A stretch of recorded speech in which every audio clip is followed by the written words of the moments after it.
All right, everybody, what's going on today? So back out here at the farm doing a little more work, trying to sweeten up the pot here. We've got, can you see my stand up there?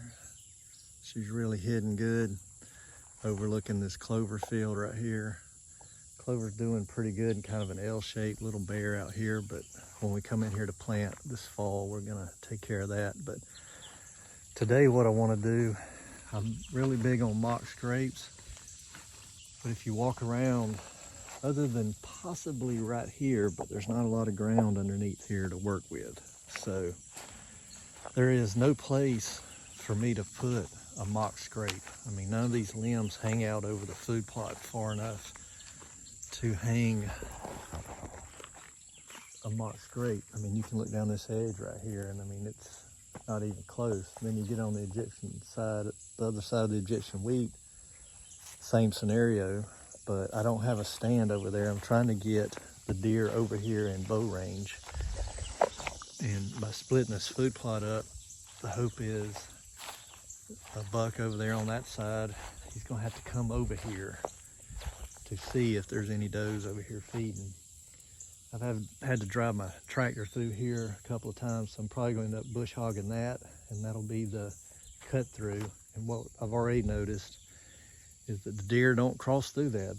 They kind of walk that like a fence line, and by doing that, putting that crossing here, it's going to have the deer within easy bow range.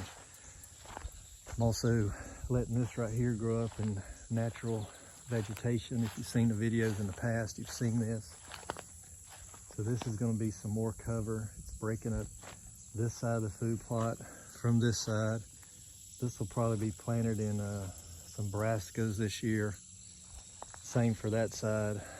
And our smaller food plots inside the timber are probably going to go mostly with winter rye, wheat, and oats, just because they seem to do better. So today I'm going to come in here, and from some past work I've done that you may have seen if you watch the videos, I had this place thinned a couple of years ago. It was actually thinned before we bought it, and they did a really nice job of cleaning up.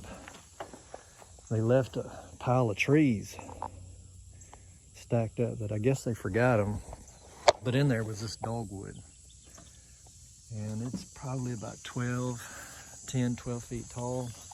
And right here in the middle of my food plot, there's an old, looks like where there was an old root ball of a similar sized tree.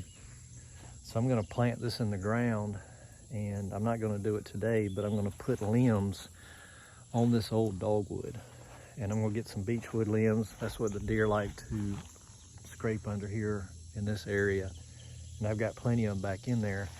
But instead of putting it out here now and having it die, last of October, I'm going to come in here and insert some limbs into this piece of wood and create a mock scrape right here in the food plot.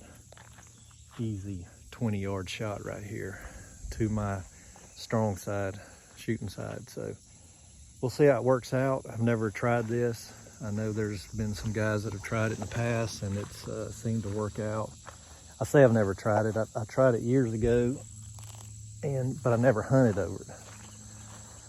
But I did have some results as far as the deer scraping. I'm not concerned about them actually coming out here and scraping. I think it'll happen.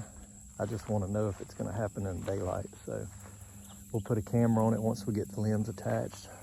But I'm going to get busy getting that all done. Shouldn't take no time since the hole's pretty much there. Go ahead and drill the holes for the limbs. So all I have to do is cut some, wedge them down in there, and we'll see what I may put a limb in there just to show you guys what it looks like, but I'm gonna probably put 2 or 3 in there.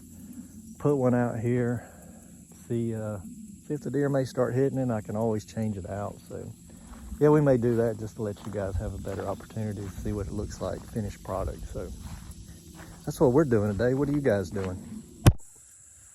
Okay, so we're back. That didn't take long at all, maybe 15 minutes. Part of that was walking in the woods to find the right tree, but I just stuck a couple of limbs on here. I can replace them. I went ahead and drilled the hole all the way through, since this is such a narrow tree here.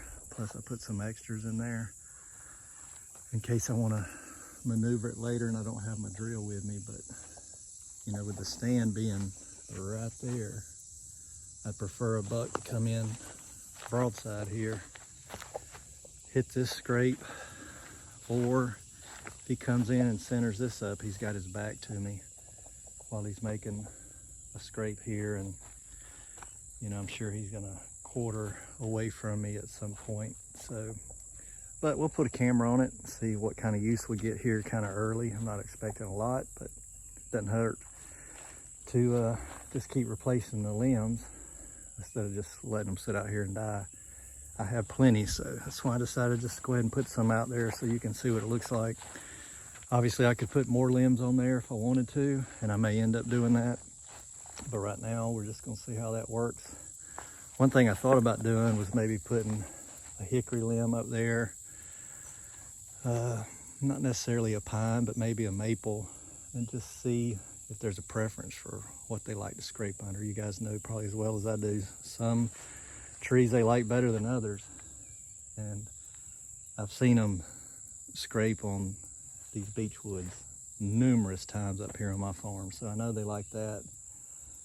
And not really in the experimenting mood right now. I'm just trying to get into killing mode. So again, that's what we're doing. What are you guys doing?